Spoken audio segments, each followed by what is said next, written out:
कभी आपने नोटिस किया है कि कुछ पैटर्न्स लाइफ में बार बार रिपीट होते हैं? वही दर्द, वही स्ट्रगल्स या फिर सेम टाइप के लोग बार बार लाइफ में आ जाते हैं। आज हम बात करेंगे कर्मा, ट्रॉमा और माइंड के इनर लूप की, और ये कैसे हमारी रियलिटी को साइलेंटली कंट्रोल करता है।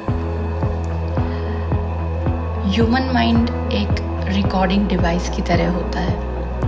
जो भी एक्सपीरियंसेस से हम गुजरते हैं, स्पेशली द पेनफुल वंस, वो माइंड के अंदर मेमोरी प्लस इमोशन बन के स्टोर हो जाते हैं। ट्रॉमा सिर्फ बड़े एक्सीडेंट्स या अब्यूज़ नहीं होते हैं, छोटी छोटी चीज़ें भी ट्रॉमा बन सकती हैं और कई बार बन जाती हैं। जैसे बार बार क्रिटिसाइज़ किया जाना, रिजेक्शन फील करना या फियर में ग्रो अप करना, ये सब सबकॉन्शियस माइंड में डीप वुंड्स क्रिएट कर देते हैं और फिर उन वुंड से बिलीव्स बन जाते हैं, जैसे मैं कभी गुड इनफ नहीं हूँ, मुझे या मैं लव डिजर्व नहीं करता, लाइफ हमेशा मेरे साथ अनफेयर है। एक बार ये बिलीफ बन गया तो माइंड ऑटोमेटिकली वैसी ही सिचुएशंस को अट्रैक्ट करता रहता है।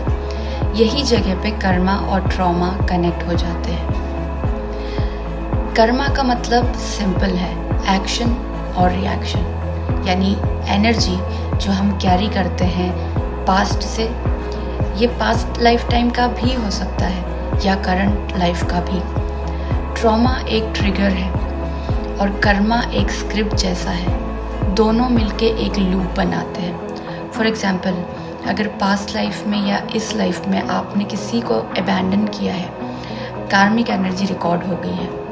अब इस लाइफ में आपको पार्टनर्स या सिचुएशंस मिलेंगी जो आपको छोड़ देंगे। ट्रॉमा एक्टिवेट हो जाता है और माइंड कहता है, देखो मुझे तो हमेशा छोड़ ही दिया जाता है, और इस तरह ये लूप चलता रहता है। Now what is the science behind it? Neuroscience कहता है कि माइंड न्यूरल पाथवेज पे काम करता है। रिपीटेड थॉट्स और इमोशन एक स्ट्रॉन्ग पैटर्न बना देते हैं, जैसे ब्रेन में ग्रूव बन गया हो। ट्रॉमा उस ग्रूव को एनर्जी देता है और कर्मा सिचुएशंस क्रिएट करता है जहां वो रिपीट होता है। इसलिए हम same toxic relationships, money blocks या फेलियर्स अट्रैक्ट करते रहते हैं जब तक अवेयरनेस से लूप ब्रेक ना हो। अब हम देखते हैं कि ये लूप ब्रेक कैसे करें। First is awareness. सबसे पहले नोटिस करो कि लाइफ में कौन सा पैटर्न रिपीट हो रहा है। अपने आप से पूछो, ये प्रेजेंट है या मेरा अनहील्ड पास्ट बोल रहा है। Second, inner work. Journaling, therapy, meditation या प्रेयर यूज़ करो ताकि सबकॉन्शियस बिलीव्स सरफेस पे आ जाते हैं। Third is forgiveness. जब हम खुद को और दूसरों को फॉरगिव कर देते हैं तो कार्मिक एनर्जी लूज़ हो जाती है। फॉरगिवनेस का मतलब भूलना नहीं होता, बल्कि उस इमोशनल चार्ज को रिलीज़ करना होता है। Fourth, reprogramming the mind. Limiting beliefs को रिप्लेस करो एम्पावरिंग बिलीव्स से। फॉर एग्जाम्पल, मैं लव डिज़र्व नहीं करती या नहीं करता, मैं हेल्दी और डीप लव डिज़र्व करती हूँ।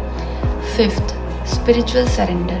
कभी कभी लूप्स इतने डीप होते हैं कि सिर्फ डिवाइन पे सरेंडर करके ही हीलिंग आती है। गाइडेंस मांगना पावरफुल होता है। ट्रॉमा आपकी गलती नहीं है, कर्मा पनिशमेंट नहीं है। ये दोनों सिर्फ टीचर्स हैं जो आपको इवॉल्व और ग्रो करने के लिए आते हैं। जब आप एक साइकिल ब्रेक करते हो तो हीलिंग सिर्फ आपके लिए नहीं, बल्कि आपकी आने वाले जनरेशन्स के लिए भी होती है। तो अगली बार जब आपको लगे कि लाइफ वही लूप रिपीट कर रही है, याद रखिए, लाइफ आपके अगेंस्ट नहीं है। लाइफ आपको दिखाना चाहती है कि हीलिंग अभी कहाँ बाकी है।